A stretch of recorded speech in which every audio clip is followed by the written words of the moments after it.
going on? Welcome back to United View. I've just seen the news. Andre Onana. Yes, Andre Onana. We have to talk about the goalkeeping situation and the latest news, the very latest news within the sort of last half an hour or so. Fabrizio Romano has said, there is a verbal agreement between club to club, club to club, between Trabzonspor and Manchester United for the loan of Andre Onana. And he says it is now completely up to the goalkeeper. Man United said yes, club have said yes, which is a weird way round of doing something if you're Trabzonspor, because you've agreed with Man United, but you don't even know what the player's going to say. But hear what? This is the rallying cry. This is the plea. This is the looking out for Andre Onana. This is us looking out for him and giving him good advice. Andre, brother, you have to play in AFCON. Cameroon needs you. You need to be in tip-top condition. You need to be fighting fit. You need to be sharp. And if you stay at Man United this season, bro, you're not going to get it. You're not going to get that. You're not going to get that flexibility. You're not going to get that match sharpness that you're looking for. You're not going to be up to speed. This is the move for you. Over in Turkey, beautiful weather, beautiful culture. Fans will adore you. He needs to make this move. Man United, to be fair, we've done all we can. We've done all we can. We've gone and got a new goalkeeper. We've dropped him for the first 3 Premier League games. 3, Arsenal, Fulham, Burnley. We've dropped him for the first Premier League games. And then on top of that, we've agreed, I don't know if you want to call it behind his back or whatever, but we've said to Trabzonspor, yes, no problem. We accept. And you know what? We don't even have a clue what it's about. We don't, like, in terms of the financials. Is it just a straight loan? Is there an option? Is there an obligation? Is there, you know what I mean? What's the loan fee?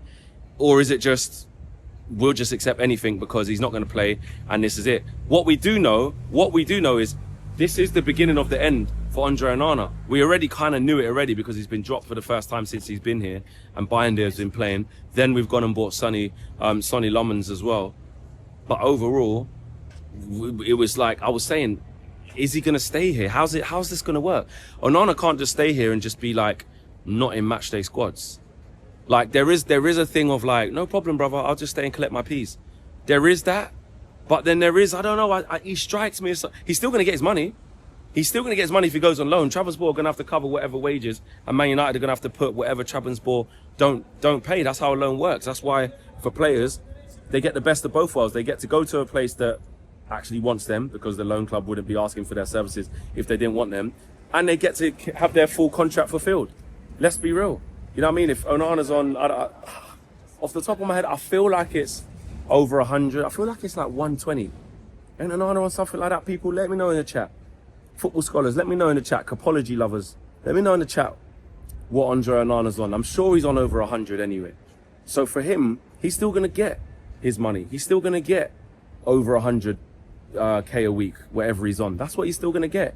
And then he gets to be ready for AFCON as well. And then he can work out his move. It's not like, well, at this point, it's not like Man United have said, it's a permanent deal, we've agreed it, 20 million, you have to go and sign a 5-year deal with Trabzonspor and you don't want to. It's a loan.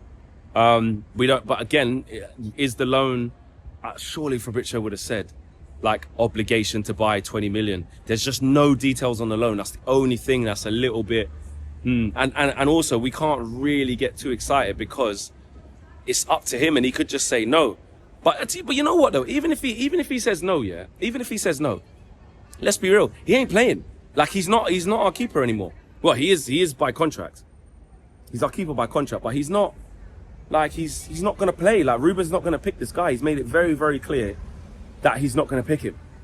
So, like, if Onana wants to play, that's basically the club saying, see you later. Now, it'd be nice to obviously get his wages off the books for a season, or, you know, the majority of his wages, or maybe all of it. I don't know Trabzonspor's finances like that.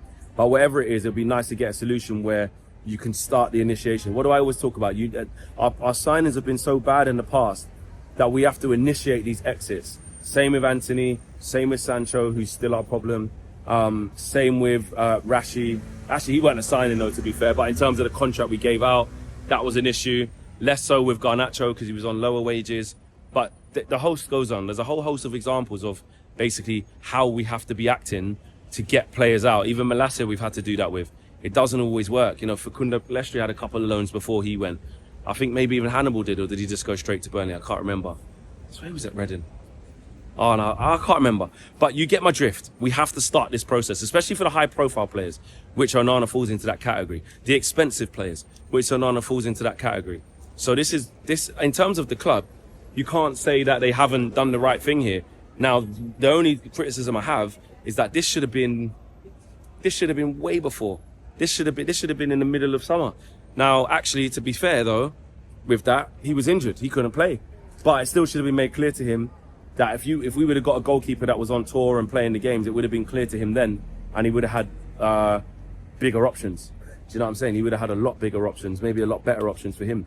And that's why we have to look at it and say, well, maybe he might not move. Maybe he says, nah, it's too late. I'm comfortable. I'll move in January. But again, listen, this guy got dropped for his cousin, didn't he, in AFCON last time?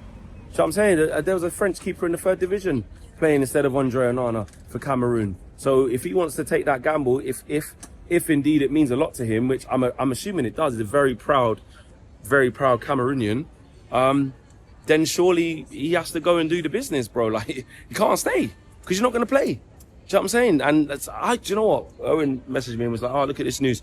And as I was reading it, I thought, before I saw the picture of Onana, so I knew it. But if anyone was more likely to go back to Turkey or go to Turkey, to Trabzonspor, you would have thought it was Altay Bayern there, mate. Do you know what I'm saying? So that doesn't mean that offers doesn't come in. We don't know what Man United have done. Have they said no? Have they said we're not entertaining offers for Altay because we actually fancy him as a decent second goalkeeper? Has Onana been relegated that much so they don't even fancy him as a backup? Because they've just said yes. So that shows me that, you know, they probably prefer Altay as a second keeper. So what a time to be alive for Andre Onana. He's gone from Manchester United's #1 to Man United's #3, bro, in the space of a couple of months. Do you know what I'm saying? In the space of a couple of months. So for me, look, I'm hoping just like everybody else that this move happens. I want this move to happen. We all want this move to happen. But Onana can still say no, people. Do you know what I mean? Onana can F this up. And if he does, let's be fair, if he does, it's not even really best for him. Let's be fair, because he ain't going to play. He's only fucking up his own team. He's only going to be in a situation whereby he doesn't play football, and then you're not in the best position to be asking to be starting for Cameroon and AFCON. AFCON being this year has actually helped us massively. Let's be real, it has. So Andre, brother, listen, you go with our blessing, yeah? We will support you at Trabzonspor. Might not be doing Onana watching that, but you'll go with our blessing. Yes, you've been at this football club. Now is the time for you to think of yourself. Think of your journey. You deserve to be somebody's #1. Yeah? Yeah? Just not here. Yeah? Do the Lord's work. See the light, Andre. This is the time for you. Smash a like on the video, people. Subscribe to the channel if you're new. You know what? I don't even need to ask you what you're saying about this in the comments. You know, some of them, you know, those unanimous videos where it's like, I know it's all about opinion, but I can speak for everyone on this. We all agree. He needs to go. Take the deal.